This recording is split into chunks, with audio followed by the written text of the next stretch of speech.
Hey, what's up YouTube, Scabadger here, and we're back on day 11 and 12 of our 100 player fan game series. As you can see, we're 13th from the leaderboard, but we're only 23rd in the world's mightiest armies, so we've got a little bit of work to do.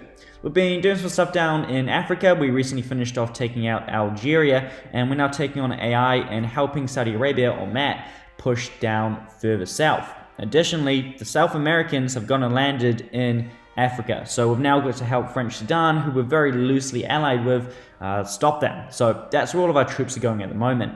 We've been very fortunate that over the past few days we've been able to collect some good intel on our opposition, so we were pretty much well aware they were coming.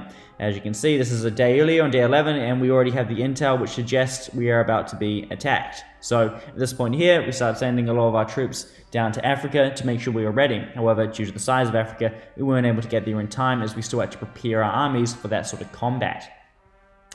In Central Africa, you can also see that Matt is pushing down, and he's currently fighting South Africa, and he's up against a lot of major big stacks. And these stacks are really big, heaps of tanks, heaps of armor, heaps of infantry, and they're going to be hard to beat.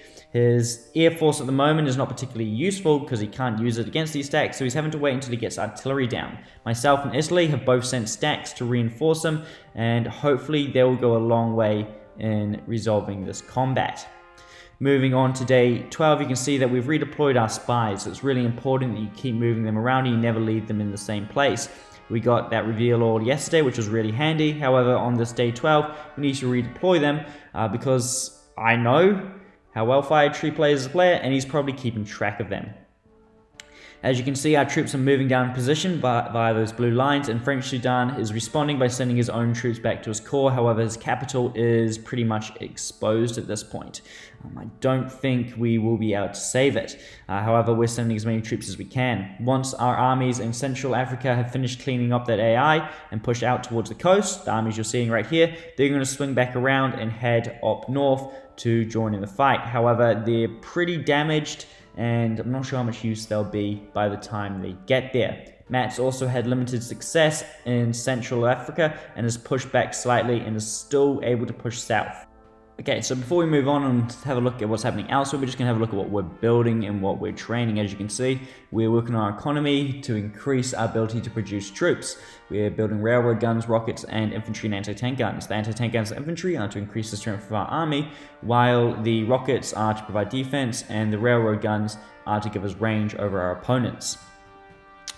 While all that stuff is happening in Africa, at the same time, Torpedo was fending off and trying to advance into Asia. He's having a really hard time though and is really spread thin, and he's fighting quite a few players here. As we can see, Indochina's in there.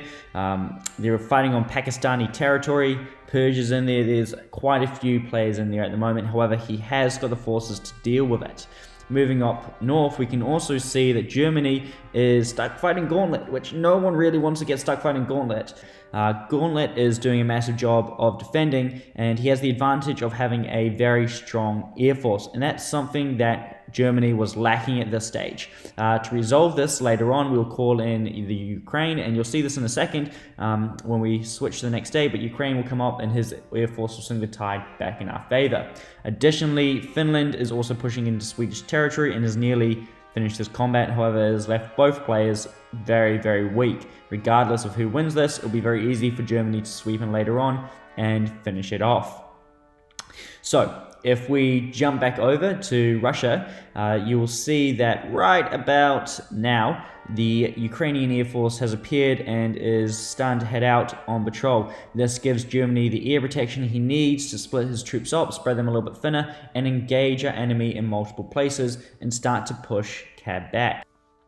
Meanwhile, in North America, British Columbia and Alberta have made a little bit of a comeback. While they temporarily retreated to the sea, they've now begun to push back and try to retake some of their territory.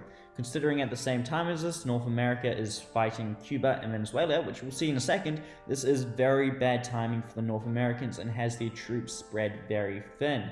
British Columbia and Alberta were able to escape with a reasonable number of troops, and their reappearances have really thrown off the North Americans. If we jump forwards a day into day 12, we can see that those troops are still advancing and Alberta controls more of his territory. However, unless they're able to establish some production pretty soon, they're not going to be able to hold this up, and this will likely be their last comeback. So that's been good to see, but I'm not sure how long it will last, especially if they're unable to stabilize morale and begin producing troops. As you can see, production site is currently unused. So yeah, they're going to have to start building pretty soon if they want to keep moving.